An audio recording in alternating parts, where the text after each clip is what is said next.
जय हिंद, जय भारत। कैसे हो बच्चों? मैं संजय चौहान आपका स्वागत करता हूं। और आज इतिहास की क्लास में हम लोग पढ़ते हैं सिंधु घाटी सभ्यता की विशेषताएं। इससे पहली क्लास में हमने सिंधु घाटी सभ्यता या हड़प्पा सभ्यता के बारे में, तो सर्वमान्य नाम अब हड़प्पा सभ्यता है, हड़प्पा सभ्यता के बारे में बताया था। हड़प्पा सभ्यता का उद्भव कैसे हुआ, उसका नामकरण कैसे रखा गया, उसका नाम कैसे रखा गया, उसका काल क्या था, उसका विकास कैसे हुआ, उसके विकास के कौन कौन से पक्ष थे, ये सब बातें हमने कल की क्लास में पढ़ी थी। आज सिंधु घाटी सभ्यता की विशेषताएं हैं। विशेषताएं बहुत इंपॉर्टेंट है बच्चों। आप जानते हैं ये वो सभ्यता है जो अपने समकालीन सभी सभ्यताओं में अग्रणी रही है। इस सभ्यता के तमाम तत्व आज भी अनुकरणीय हैं। आज भी हमारे संस्कृति के महत्वपूर्ण तत्व इसी सभ्यता से आए हैं। तो इसका क्रमिक विकास किस तरीके से हुआ यह मैं आपको कल बताया था। चलिए देखते हैं सभ्यता की विशेषताएं किस तरह की थी। से तो हमने बता सका विस्तार कहां से कहां तक था। उत्तर में जम्मू कश्मीर मांडा चिनाब नदी थी, महाराष्ट्र की प्रवरा नदी, और इसे भावना कल हो चुका था।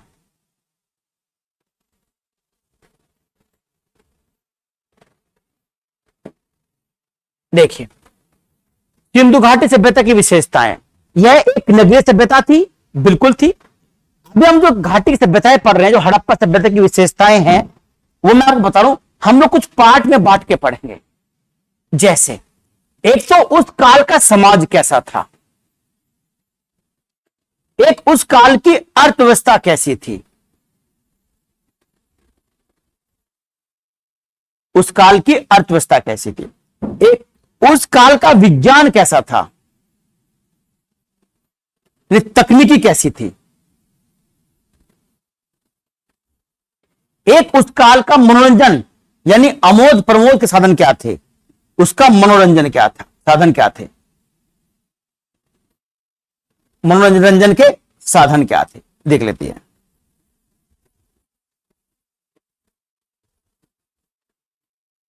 मनोरंजन के साधन क्या थे।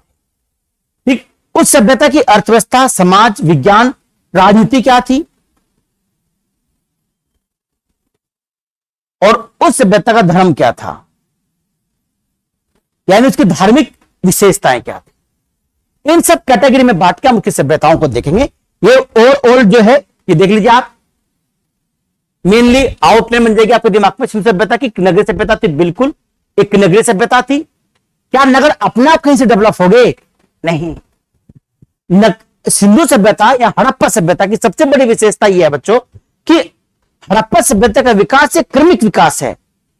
पहले जैसे हमने पढ़ा था पुरा पाषाण काल, मध्य पाषाण काल, नव पाषाण काल, और फिर हमने देखा ताम्र पाषाणिक संस्कृतियां देखी। ताम्र पाषाण संस्कृति में कौन सी काय था, सोती, नाला संस्कृति, आम्री संस्कृति, ये संस्कृतियां ही 3000 से 4000 बीसी के बीच में धीरे धीरे अपना क्षेत्रफल भी बढ़ा रही थी और कृषि पर ज्यादा जोर दे रही थी। जब हड़प्पा सभ्यता यानी जो ये जहां संस्कृतियां हमको मिली है, अधिकांश हड़प्पा स्थल भी उन्हीं क्षेत्रों से मिले हैं। ये जो संस्कृतियां थी ताम्र पाषाणिक संस्कृतियां, इन्हीं संस्कृतियों ने जब कृषि बड़े स्तर पर कृषि करना शुरू किया, और मुख्यतः कृषि भी किसकी, इनकी मुख्य खाद्यान्न फसल थी गेहूं और जौ।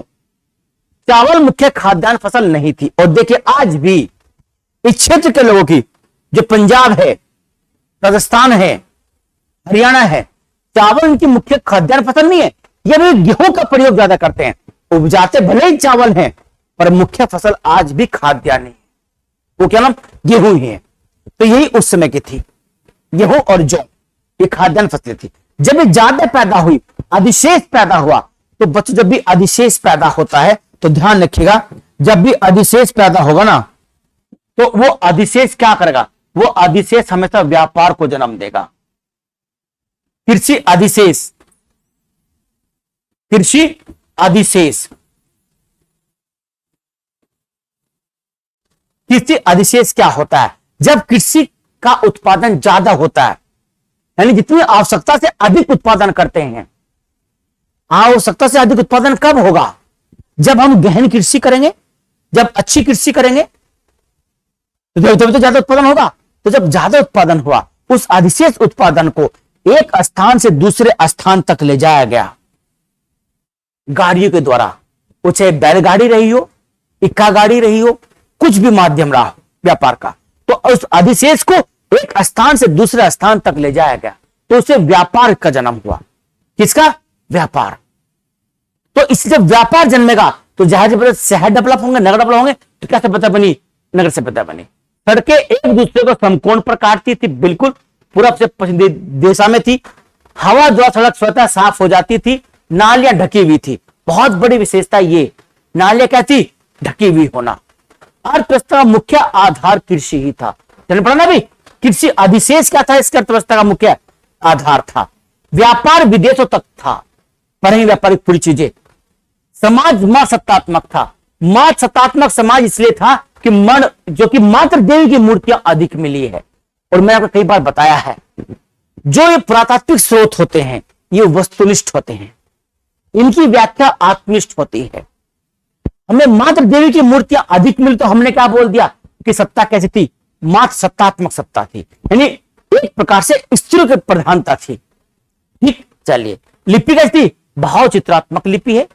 और जानते जो लिपि है ये गोमूत्रिक लिपि में लिखी हुई है। गोमूत्रिक लिपि क्या होती है?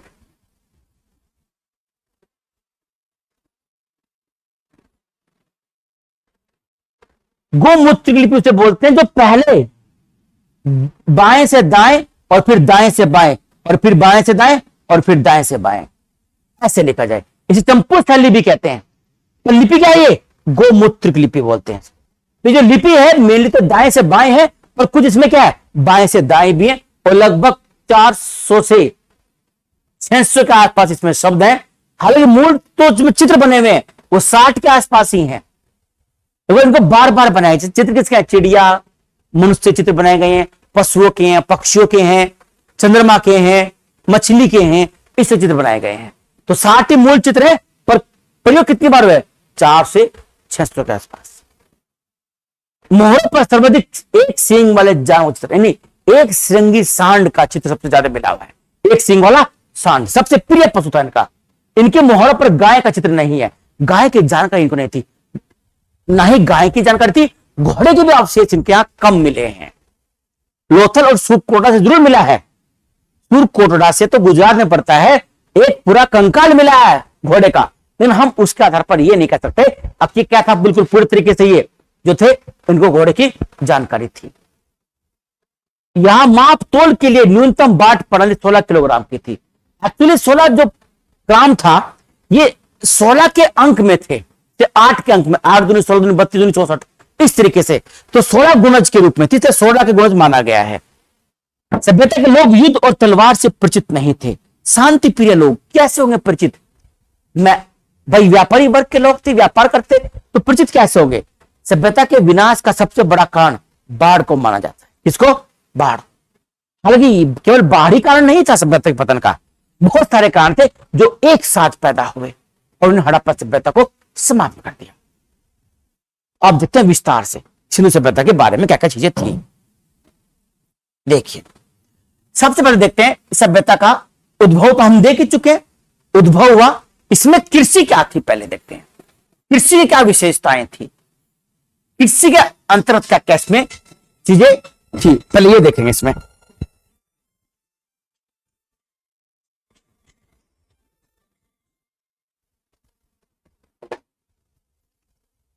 कृषि के अंदर क्या क्या चीजें थी पहले देखते हैं। कृषि कैसे थी? मैंने बताया आपको, कृषि तो ताम्र पाषाण संस्कृतियां पहले से करती हुई आ रही थी। गेहूं और जौ के प्रमाण हमें पहले मिल चुके थे। तो इस क्षेत्र में भी क्या था बच्चों? इस क्षेत्र में भी बड़ी मात्रा में कृषि हमें प्रमाण मिले हैं, गेहूं और जौ के प्रमाण मिले हैं। कुछ ऐसा नहीं है, मूंग की दाल भी मिली है, ठीक ना, बाजरा भी मिला है लोथल से। तो पूरे सिंधु क्षेत्र में जो कि मैंने आपको बताया था लगभग 20 लाख वर्ग किलोमीटर का एरिया है, 1500 स्थल मिल चुके, 1500 स्थल। उन सभी क्षेत्रों से किसी न किसी कृषि उत्पाद के प्रमाण मिले, चाहे वो सुरदगोई हो, लोथल हो, दामाबाद हो, कोई भी हो, हर जगह से प्रमाण मिले हैं इसके। हेलो, अरे भाई थोड़ी देर बात करूंगा, मैं अभी थोड़ी बात करूंगा।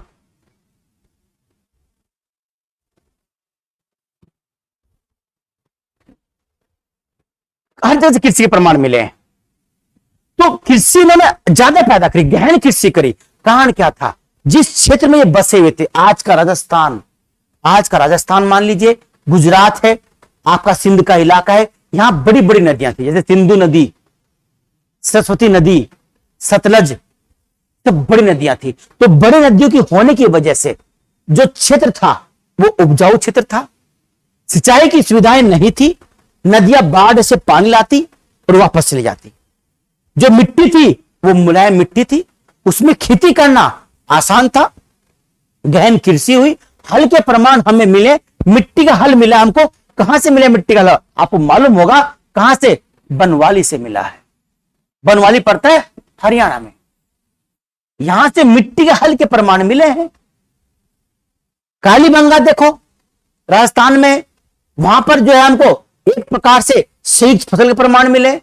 अब दो तरह की फसलें एक साथ उगाई जाती थी, गेहूं और सरसों। आज भी पश्चिमी यूपी, पंजाब, हरियाणा के लोग के क्षेत्र के लोग गेहूं के साथ सरसों डाल देते हैं, गेहूं के साथ सरसों डाल देते हैं। तो इनके प्रमाण आज भी मिले हैं।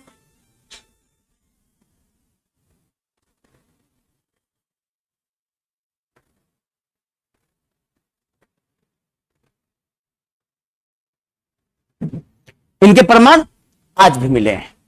तो कहीं ना कहीं गहन कृषि हुई। जब कृषि गहन हुई तो ज्यादा पैदा हुआ। तो एक तो इनको उपलब्ध था इनके पास बड़ा इलाका, नदियों का, मुलायम मिट्टी थी, आसानी से कृषि होनी शुरू होगी, अधिशेष पैदा हुआ और कृषि अर्थव्यवस्था का मुख्य आधार बनी।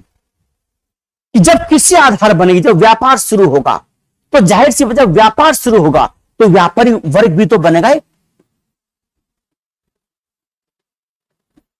जब एक व्यापारी वर्ग बनेगा यानी एक अनुत्पादक वर्ग बनेगा।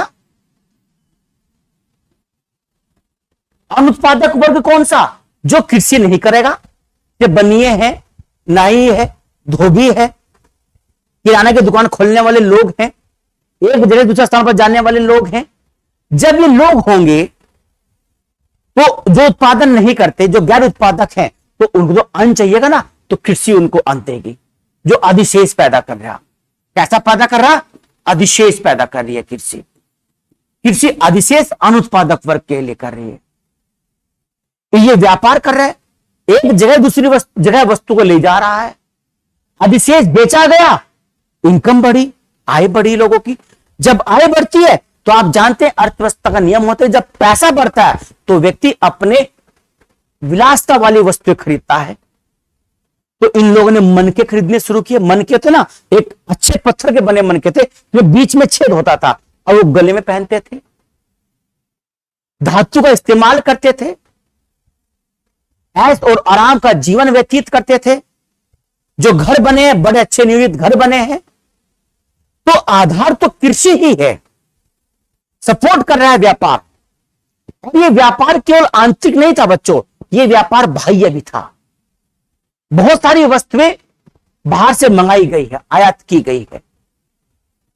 उनमें सोना, चांदी, मणि, कुछ वस्तुएं बाहर ले जाई भी गई हैं। जैसे जो हमारे यहां ज्यादा था, खाद्यान्न, हाथी दांत की वस्तुएं, मण मूर्तियां, सेल खड़ी की मूर्तियां, धातु की बनी मूर्तियां। इन लोगों को लोहे की जानकारी नहीं थी, लेकिन तांबा और टिन मिलाकर कांस्या, रागा, इन सब की जानकारी थी। सोने की थी, चांदी की तो थी, लेकिन इनको लोहे की जानकारी नहीं थी। लोहा इनके बाद प्रयोग होना शुरू हुआ। और जो ये सिंधु सभ्यता है, जो कृषि अधिशेष पैदा हुआ, इस अधिशेष ने ही प्रथम नगरीकरण को जन्म दिया। प्रथम नगरीकरण को जन्म दिया। ये प्रथम नगरीकरण जो है, यही 2250 के आसपास प्रारंभ हुआ। 2250 बीसी, 2250 बीसी के आसपास यही नगरीकरण प्रारंभ हुआ। इस तरीके से कृषि अधिशेष पैदा हो रहा है, गहन कृषि कर रहे हैं, व्यापार वर्ग पैदा हो रहा है। जब व्यापार पैदा होगा, व्यापार होगा, तो अंतरराष्ट्रीय व्यापार भी होगा। अंतरराष्ट्रीय व्यापार किससे होगा? जो समकालीन सभ्यताएं थी। कौन कौन सभ्यता समकालीन थी?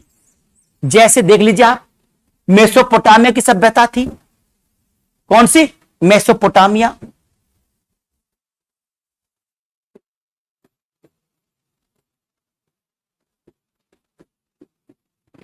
वो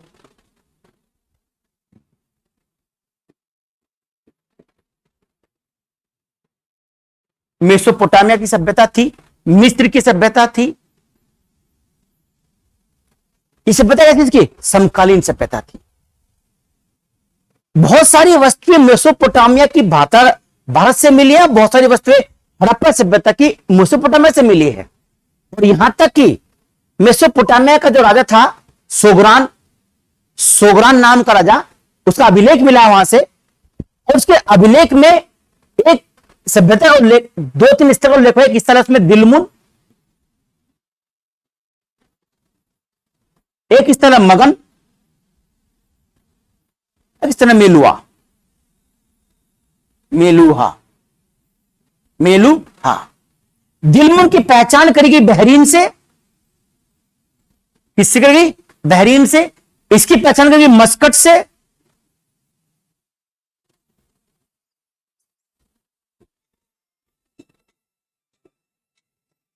इसकी पहचान करेगी हड़प्पा सभ्यता से। किससे? हड़प्पा सभ्यता से, हड़प्पा सभ्यता से। तो उसमें जो अभिलेख में जो उल्लेख हुआ है दिलमुन बहरीन, कहा कि दिलमुन जो था मेसोपोटामिया और मेलो के बीच बिचौलिए की भूमिका निभाता था। बिचौलिया बोले तो मेलुआ यानी सिंधु सभ्यता से लोग चलते सामान लेकर। दिलमुन यानी बहरीन कहां पड़ता है? फारस की खाड़ी में। कहां पर है ये? फारस की खाड़ी में है। फारस की खाड़ी अरब कंट्री में पड़ता है। तो इतना लंबी यात्रा, समुद्री यात्रा उसमें हो नहीं सकती थी। तो गुजरात में लोथल जो बंदरगाह था फेमस, वहां से लोग चलते, व्यापारी नाव में सामान रखकर बहरीन में जाते, और बहरीन में आते मेसोपोटामिया के व्यापारी, वो यहां रुके होते। एक प्रकार की अंतरराष्ट्रीय मंडी बहरीन में थी, जिसको दिलमुन कहा गया है। अब इस बहरीन में दोनों व्यापारी मिल जाते, मेसोपोटामिया के भी और सिंधु घाटी सभ्यता के भी। जब ये दोनों बहरीन में मिलते तो एक दूसरे का सामान देते, तो भाई तू ले जा, मुझे देते, क्योंकि वस्तु विनिमय था। उसमें मुद्रा की प्रणाली शुरुआत नहीं हुई थी, वस्तु विनिमय था। आपने देखा भी होगा, एक मूवी आई थी मोहनजोदड़ो, ऋतिक रोशन की, उसमें दिखाया गया है किस तरीके से वो व्यापार करते थे। लोग वस्तु देकर दूसरी वस्तु को लिया करते थे। तो वस्तु विनिमय था, यानी वस्तुओं को एक्सचेंज करते थे। तो बहरीन में गए, भाई लो हाथ दांत की वस्तुएं ले लो, खाद्यान्न ले लो, हमें सोना दे दो, या हमें जो होल विलासिता वाली वस्तुएं थी वो दे दो। इस तरह का अंतरराष्ट्रीय व्यापार होता था बहरीन के माध्यम से। मस्कट की पहचान जो ओमान का तट है, ओमान, जैसे ओमान वहां पड़ता है मस्कट, वो किससे करेगी पहचान? वो मगन से करेगी पहचान। तो इस प्रकार से अंतरराष्ट्रीय व्यापार उच्च कोटि का था। लाजवर्द मणि अफगानिस्तान से आती थी, बदखसा पड़ता अफगानिस्तान में, वहां से हम क्या मंगाते थे? लाजवर्द मणि।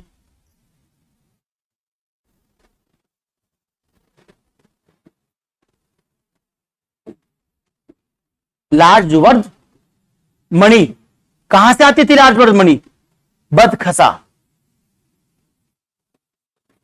कहां से? बदखसा से। कहां पड़ता है बदखसा? बदखसा पड़ता है अफगानिस्तान में। कहां पर है? अफगानिस्तान में। वहां से हम ये मणि मंगाते थे। चांदी अफगानिस्तान से आती थी। और तांबा जो निकलता था, बच्चों ध्यान रखिएगा, तांबा कहां से निकलता था? तांबा निकलता था खेतड़ी की खान से, जो कि जानते हैं बहुत पहली खान है भारत में, खेतड़ी खान, जहां से तांबा निकलता था। इस तांबे को बाहर भेजते थे भारत। भारत में तांबा आता नहीं था, तांबा बाहर जाता था भारत से। ये सब चीजें मंगाई जाती, कुछ चीजें भेजी जाती थी। तो अंतरराष्ट्रीय व्यापार भी था। जब व्यापार भी हो रहा है, दूसरा और सिंधु घाटी सभ्यता जो थी, कहां पर देखिए सुरजगोई मुंडी गाक है अफगानिस्तान में, कहां दैमाबाद है। इन क्षेत्रों में आंतरिक व्यापार भी बहुत स्ट्रांग था। तो जब आंतरिक व्यापार स्ट्रांग था तो बड़े बड़े नगर बने। जो बड़े नगर हैं, जो कुल लगभग 1500 के आसपास लगभग 50-60 के आसपास जो बड़े नगर हैं, मतलब जो जितने भी नगर हैं 1500 के आसपास, उनमें से 9 ही नगर बड़े हैं, बाकी छोटे नगर थे। जो जितने भी स्थल में है ना, वो सभी स्थलों में 9 ही नगर बड़े हैं। मोहनजोदड़ो, लोथल, कालीबंगा, धोलावीरा, राखीगढ़ी, बनवाली, है ना, चनहुदड़ो, ये सब क्या ये बड़े स्थल में शामिल हैं। आलमगीर, हुलासा, है ना, इसे बड़गांव, सनोली, ये छोटे स्थल में शामिल हैं। बड़े ये 9 ही थे, ये 9 ही उस समय अर्थव्यवस्था का आधार थे। आज भी ऐसा ही है। आज भी हम भारत की बात करें तो एक प्रकार से बंबई, कलकत्ता, आपका बेंगलोर, हैदराबाद, दिल्ली, गुड़गांव, चंडीगढ़, फरीदाबाद, यही तो बड़े शहर है। अहमदाबाद, यही तो बड़े शहर हैं। हमारी अर्थव्यवस्था का आधार तो यही है एक प्रकार से। और आज अगर इन सभी शहरों का पतन हो जाए तो क्या हमारी अर्थव्यवस्था की हालत खराब नहीं होगी, गिरने नहीं जाएगी? यही हुआ था इस हड़प्पा सभ्यता में। ये 9 बड़े बड़े शहर थे, इनमें समस्याएं पैदा हुई और उससे अर्थव्यवस्था धीरे धीरे पतन के दौर में चली गई थी। तो 9 बड़े शहर थे। अब हम देखते हैं इसके बाद जो नगरीय सभ्यता थी, इसमें जो और विशेषताएं थी हम देखेंगे अभी। जो नगर होता है, उस नगरों में की क्या विशेषता होती है? एक तो नगर होते हैं जो ऐसे बस गए अनगढ़, जैसे मेसोपोटामिया में थे। जो उसके नगर थे बच्चों, वो बहुत नियोजित नगर बसे हुए थे, वेल प्लान्ड बसे हुए थे, बिल्कुल प्लान बनाकर बसे हुए थे। यानी जो नगर थे वो नगर 2 भाग होते थे। एक भाग होता ऐसा किला टाइप का, कैसा किला टाइप का, ऐसे ये खाई होती थी किले की ताकि कोई शत्रु वार ना कर सके, और बीच में ऐसा महल बना दिया जाता था। ये होता बड़ा नगर, उसका था निचला नगर। कौन सा? निचला नगर। निचला नगर था, यहां पर आमजन, आम नागरिक रहा करते थे। आमजन यहां रहा करता था। जो व्यापारी वर्ग था, जो राजनीतिक वर्ग था, वणिक वर्ग था, जिसके हाथ में सत्ता थी, वो सत्ताधारी यहां रहा करते थे। दुर्ग में, दुर्ग कह लो या किला कह लो। अधिकांश शहर 2 भागों में बटे थे, पश्चिम में दुर्ग और टीला, और इस तरफ निचला नगर। फिर धोलावीरा ऐसा स्थान है, कौन सा? धोलावीरा। केवल धोलावीरा ऐसा स्थान है जो शहर 3 भागों में बटा है। कितने बटा?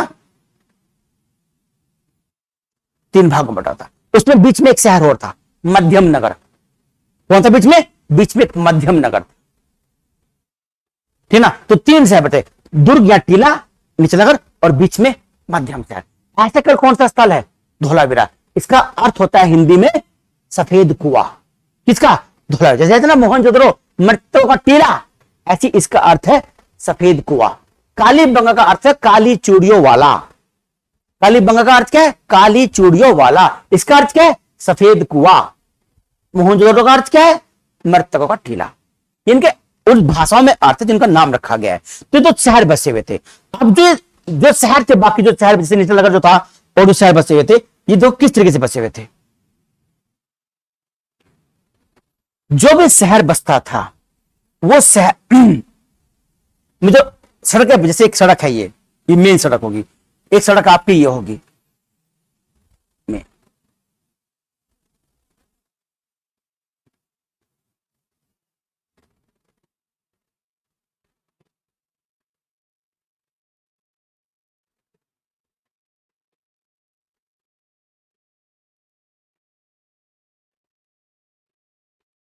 ऐसे सड़क बन गई।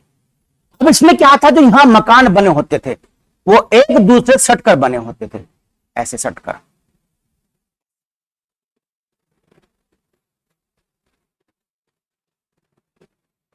ऐसे ये होती गलियां, ये होती थी मुख्य सड़क।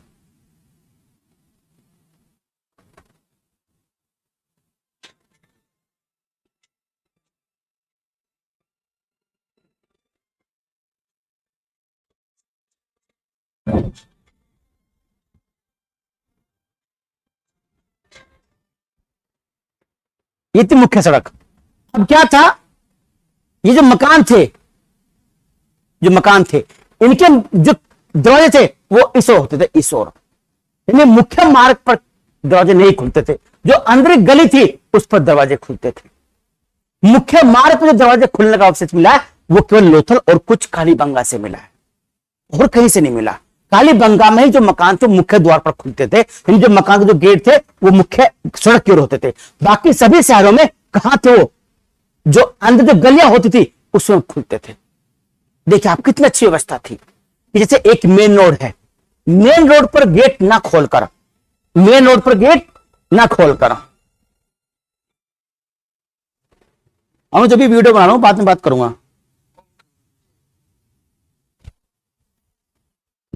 तो क्या था, जो शहर थे जैसे आज है, मान लिया हमारी मुख्य रोड है, ये मुख्य सड़क है हमारी, तो इस ओर ना खुल के जो गलियां हैं उधर खुले, ताकि बच्चे खेल रहे हों, कोई दुर्घटना ना हो जाए, कोई आ ना जाए, चोरी चपाटी का डर ज्यादा होता है जब मेन रोड पर गेट होता है। जो छोटी गलियां उनमें गेट खोल दो, कोई दिक्कत नहीं है।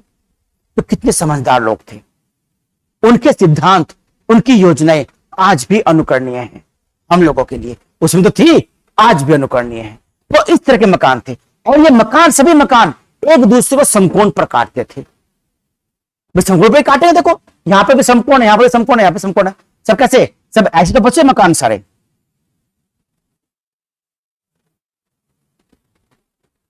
ये गली होगी, ये ऐसे मकान बन गए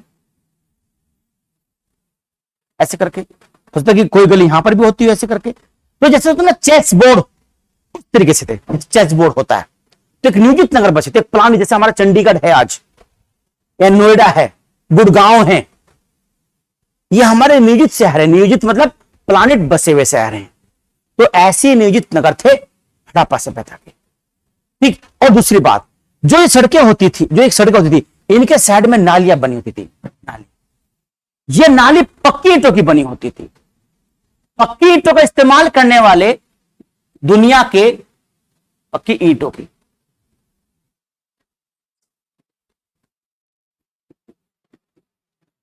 पक्की ईंटों की बनी होती थी।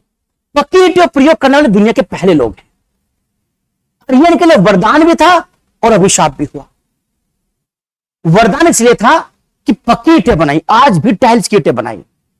जो बर्टन बंधु थे, जो लाहौर से कन्नौज के बीच में जो रेलवे मार्ग बिछा रहे थे, वो यहीं से तो ईंट ले गए। देखिए कितनी मजबूत ईंट रही होंगी, जिनका इस्तेमाल रेलवे ट्रैक में किया गया।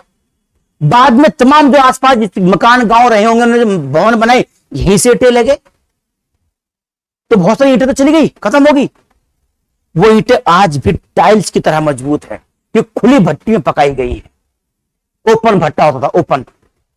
अब जब भट्टा ओपन होगा तो ईंधन कम लगेगा, ज्यादा लगेगा, ज्यादा लगेगा। जब ईंधन ज्यादा लगेगा तो प्राकृतिक संसाधन का व्यय क्या होगा, ज्यादा होगा। जब प्राकृतिक संसाधन ज्यादा व्यय होंगे तो वही बात है, जैसे आज समस्या पर्यावरण की है, उसमें भी समस्या पर्यावरण की आई थी। तो पक्की ईंटें पकाना वरदान और अभिशाप दोनों था इनके लिए। वरदान इसलिए और दुनिया में नंबर 1 बने, पक्की ईंटों का प्रयोग किया, नालियों में भी और मकान में भी। लकड़ी की ईंटें, लकड़ी की भी कुछ नालियों का प्रयोग किया गया है, नाली में लकड़ी का भी, वो प्रयोग हुआ है कालीबंगा में। अलंकृत ईंटों का प्रयोग कालीबंगा में फर्श के लिए हुआ है, अलंकृत ईंट। और यहां तक कि एल आकार की ईंट भी मिली है। कैसे, जैसे ये मकान बन रहा है, ये मकान है, तो हम तो क्या करते हैं ना, ऐसे निकाल देंगे बाहर ईंट, ऐसे। अब जब दीवार बनाएंगे ना, उसमें ऐसे ईंट फंसा देंगे। नहीं, ये एल आकार की ऐसे ही ईंट बना दिया करते थे, है ना, ये एल आकार की ईंट ऐसे बना दिया करते थे। तो तकनीकी इनकी थी। तो पक्की ईंटों का प्रयोग किया, खुले भट्टे में पकाई, ये चीजें थी। और जो ईंटें थी उनका अनुपात 1:2:4 था, लंबाई, चौड़ाई और ऊंचाई का, इस तरह की चीजें थी। तो ईंटें प्रयोग की, नियोजित नगर बसाए, पक्की नालियां बनाई, और नाली में जगह जगह मैनहोल बनाए। ये भी देखिए आप, कितने उच्च कोटि की स्वच्छता। स्वच्छ भारत अभियान तो हम चला रहे हैं। अब हमको तो स्वच्छ भारत अभियान चला के प्रधानमंत्री ने स्वच्छता के बारे में जागरूक किया। वो लोग बिना किसी प्रधानमंत्री के, बिना मोदी के ही जागरूक थे। मेनहोल किसी ने बनाए गए ताकि नाली को साफ कर सके। आज तो नाली कोई साफ करता ही नहीं है। एक बारिश में ही हमारे बड़े बड़े शहर पानी से लबालब भर जाते हैं कि ड्रेनेज सिस्टम स्ट्रांग नहीं है। अगर ड्रेनेज सिस्टम कितना स्ट्रांग था, उस काल में मेनहोल बनाते थे ताकि नाली को समय समय पर साफ कर सके। कितने उच्च कोटि के लोग थे। तो ये था उनका नियुक्त नगर। ईंटें बसाई, पक्के मकान बनाए, सड़क पक्की नालियां बनाई। हालांकि मकानों में कच्ची ईंटों का प्रयोग हुआ है और नाली में पक्की ईंटें लगाई, क्योंकि उनको मालूम था अगर नाली में पानी रहता है और पानी से कच्ची ईंटें गल सकती हैं, तो यहां पक्की ईंटों का इस्तेमाल किया ताकि लंबे समय तक नाली बनी रहे, समाप्त खराब ना हो। तो ऐसे वो लोग थे, तो नियुक्त नगर बसाए, इस तरह का काम किया। अब हम अगर बात करें वहां के धर्म की, धर्म कैसा था? उनको एक सींग वाला सांड, एक सिरंगी सांड बोलते हैं उसको,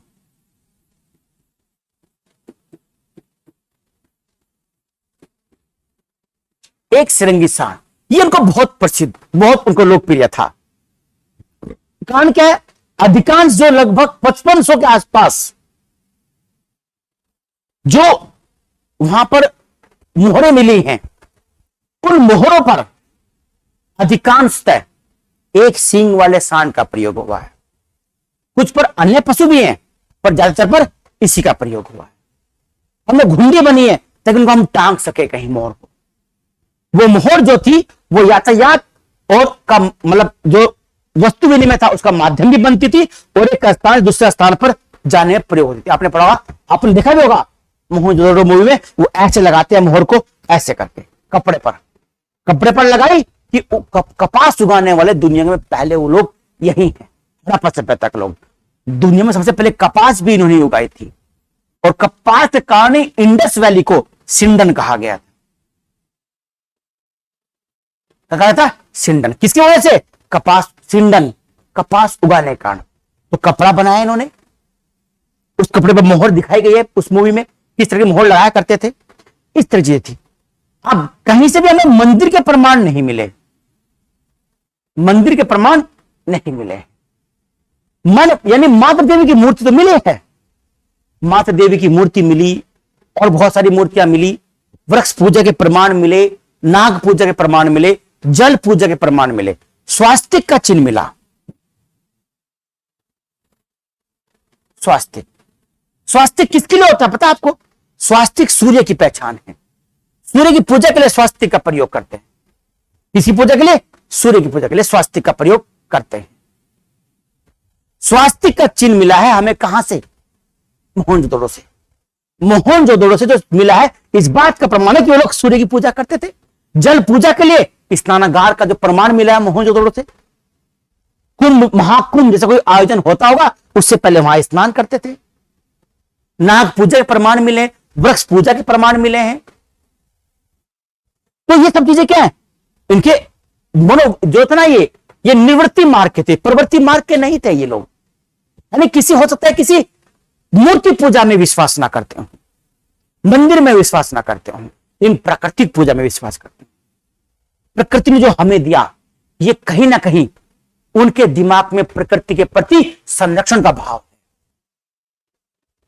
क्या प्रकृति के प्रति संरक्षण का भाव है? यानी प्राकृतिक चीजों को संरक्षित कैसे रखा जाए, उस बात का भाव है। तो प्रकृति को बचाने का भाव था उनका, ये भाव। ठीक, अच्छा। जो इनके जो मिले हैं, जैसे पशुपति शिव की मूर्ति मिली है, कहां से? मोहनजोदड़ो से मिली है। एक उसमें एक व्यक्ति बैठा है योग की मुद्रा में, उसके चारों ओर पशुओं की संख्या तो 6 है, पर कुल पशु 5 है। ध्यान रखिएगा आप, कुल पशु पूछे तो कितने? 5, संख्या कितनी? 6 है। ध्यान रखिएगा, कुल पशु 5 और संख्या कितनी है? 6 है। पशुपति शिव की मूर्ति मिली है, वो योग की मुद्रा में बैठे हुए हैं ऐसे करके। अब पशुपति शिव की मूर्ति, उसको आदि शिव कहा है जॉन मार्शल ने, क्या कहा उसको? आदि शिव कहा है। अगर हम बात करें इनकी अंत्येष्टि की, अंत्येष्टि की प्रणाली वही थी जो आज भी इस क्षेत्र में प्रचलित है। 3 प्रणालियां थी, देखिए आप। एक तो थी पूर्ण दाह संस्कार, पूरे तरीके से जलाना, और बची हुई हड्डियों को, अवशेषों को कलश में रखकर दबा देना। यह मुख्यतः उत्तर में प्रचलित थी, जैसे कि आज हिंदू धर्म में होती है। कुछ जगह प्रणाली पूर्ण समाधान की थी, निसमाधिकरण की थी। मृतक व्यक्ति को उसके शव को गड्ढे में रखकर दफना दिया जाता था। ये पूर्ण समाधान बोलते हैं। इसे मुस्लिम प्रणाली है, ईसाई प्रणाली है। एक प्रणाली थी आंशिक समाधान की। उसमें क्या था, जिसमें बताया आपको पारसियों में होती है कि अपने मृतक व्यक्ति को पहले कुछ समय के लिए छोड़ देते हैं, पशु पक्षी उसको जंगली आके खा जाते हैं, जो अवशेष बचता है कुछ समय के बाद उस अवशेष को दफना देते हैं। यह आंशिक समाधिकरण हो गया। तो तीनों प्रणालियां इस काल में मौजूद थी। शांति प्रिय लोग थे, कहीं से तलवार के, तीर के, चाकू के, बंदूक के अवशेष नहीं मिले हैं, कि व्यापारी वर्ग के लोग थे। और व्यापारी वर्ग कभी नहीं चाहता कि युद्ध हो, झगड़ा हो, लड़ाई हो। इस वजह से, और शायद इसी वजह से जब आर्यों का आगमन हुआ तो ये लोग अपने आप को संभाल नहीं पाए और एकाएक उस आक्रांताओं के शिकार हो गए, जो कि युद्ध प्रिय लोग थे। तो ये प्रदर्शन करते थे, वीरताओं का प्रदर्शन करते थे और युद्ध करना अपना धर्म मानते थे। तो उनका ये सामना, मुकाबला कर नहीं पाए और हड़प्पा सभ्यता के लोग धीरे धीरे पतन में चले गए। संस्कृति मौजूद रही पर सभ्यता समाप्त नहीं। ये था धर्म की विशेषता।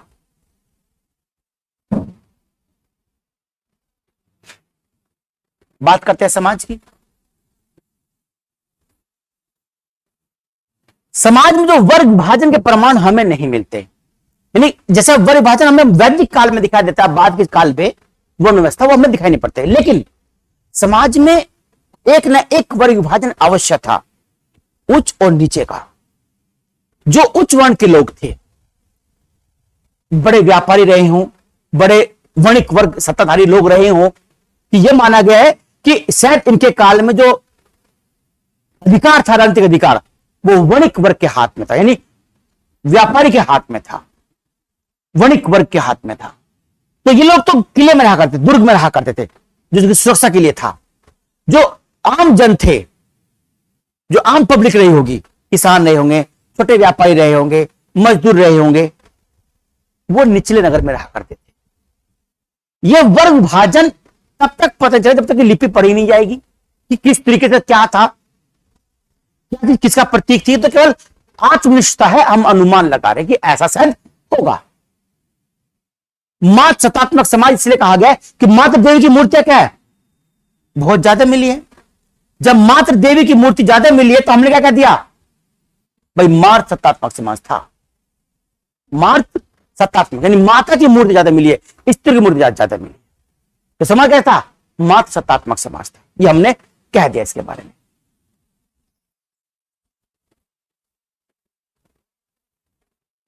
अमोद प्रमोद के साधन, पासा कि कुछ प्रमाण मिले हैं खेलने के, इस तरह की चीजें थी समाज में। घोड़े की जानकारी नहीं मिली है, बहुत सारे पशु मिले हैं, पशुपालन बड़े स्तर पर होता था। गेहूं की 2 फसलें, जौ की 2 फसलें उगाई जाती थी। समाज के अंदर वणिक वर्ग की प्रधानता थी, शांति प्रिय लोग थे, मां सत्तात्मक समाज था, निवृत्ति मूलक लोग थे, नहीं एक प्रकार से जो सामने है उसी की पूजा करते थे। तो ऐसा समाज कैसा रहा होगा, उच्च कोटि का समाज था। महिलाओं का सम्मान रहा होगा। ये महिला और पुरुष दोनों ही आभूषण पहनने के शौकीन थे।